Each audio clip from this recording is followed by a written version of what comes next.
మౌనం ఒక మహాకావ్యం. దాన్ని కూడా అప్పుడప్పుడు చదువుతూ ఉండండి. ప్రశాంతంగా ఉంటారు.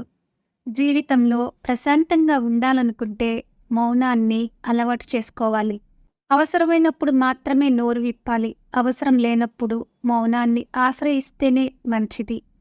చిరునవ్వు, మౌనం ఈ రెండు గొప్ప ఆయుధాలు. అవి మీ దగ్గర ఉన్నంత వరకు మీకు ఓటమి ఉండదు. అనువు కాని చోట అధికులమనరాదు అని ఎప్పుడో చెప్పారు పెద్దలు. ఎక్కడ పడితే అక్కడ, ఎప్పుడు పడితే అప్పుడు డబ్బాలో రాళ్ళేసినట్టు వాగుతూ ఉంటే విలువ ఉండదు. రోజులో ఎక్కువ సమయం మౌనంగా ఉంటేనే మంచిది. మౌనానికి ఉన్న శక్తి ఇంత అంతా కాదు. గుండె పగిలే బాధను కూడా మౌనం చాటున దాచేయొచ్చు. నిస్సహాయ స్థితిలో నుంచి వచ్చే బాధను మౌనం వెనుక కట్టిపడేయొచ్చు. చిన్న చిరునవ్వు ఎన్నో సమస్యలకు పరిష్కారం చూపిస్తే, మౌనం ఎన్నో సమస్యలను మన దగ్గరికి రాకుండా అడ్డుకుంటుంది. గౌతమ్ బుద్ధుడు కూడా మౌనం అనే ధ్యానాన్ని పాటించమని చెప్పారు. మాటల కోటలను కూల్చే బాణం మౌనం. ఒక వ్యక్తి మౌనంగా ఉన్నాడు అంటే అతడు చేతకానివాడు కాదని, చావలేదని భావించకండి. అతని మౌనంలో పెద్ద సముద్రమే దాగి ఉండొచ్చు. కొన్నిసార్లు వాదించి బాధపడే కన్నా మౌనంగా ఉండటమే మంచిది. అయితే ఏ సమయంలో మాట్లాడాలో, ఏ సమయంలో మౌనంగా ఉండాలో తెలుసుకోవాల్సిన అవసరం ఎంతో ఉంది. ఒక విషయం గురించి తెలియకపోతే మాట్లాడకుండా ఉండటం మౌనం. ఒకవేళ ఆ విషయం గురించి తెలిసిన అనవసర సందర్భాల్లో మాట్లాడకుండా ఉండడమే జ్ఞానం.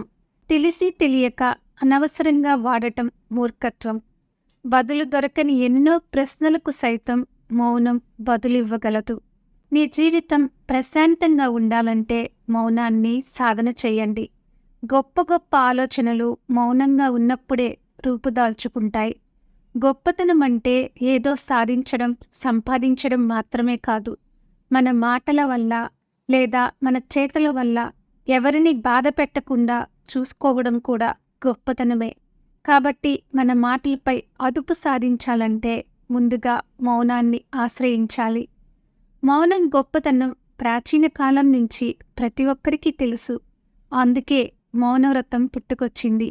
వారంలో కనీసం ఒక్కరోజైనా మౌనవ్రతం పాటిస్తే మనస్సు, శరీరం స్వచ్ఛంగా మారుతాయని అంటారు. అందుకే మౌనవ్రతాన్ని ఆచరణలోకి తీసుకొచ్చారు.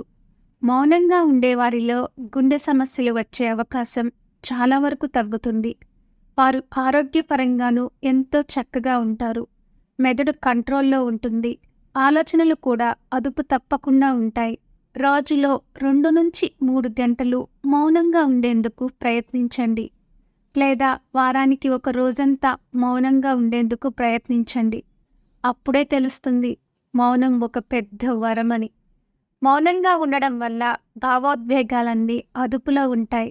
విపరీత సంతోషం, విపరీత కోపం రెండూ రాకుండా ఉంటాయి. దీనివల్ల సమస్యలు రావు. అతిగా మాట్లాడడం వల్లే ప్రశాంతత చెడిపోతుంది. మౌనంగా ఉంటే ఎలాంటి నెగిటివ్ ముద్ర మీ మీద పడదు. మౌనంగా ఉంటే మంచిదని మాట్లాడాల్సిన సమయంలో కూడా మౌనంగా ఉండకండి. కేవలం అవసరం మేరకే నోరు విప్పడం మంచిది. మౌనంగా ఉండేవారిలో సెల్ఫ్ కంట్రోల్ అధికంగా ఉంటుంది. సెల్ఫ్ కంట్రోల్ అధికంగా ఉండే వ్యక్తులు తప్పులు తక్కువగా చేస్తారు. కాబట్టి మీరు రోజులో కనీసం 2 గంటలు లేదా వారంలో ఒక్కరోజైనా మౌనవ్రతం చేసేందుకు ప్రయత్నించండి. ఆరోగ్యంలో వచ్చే మార్పులను మీరే గమనించండి. Thank you for watching. For more interesting videos, please like and subscribe our channel.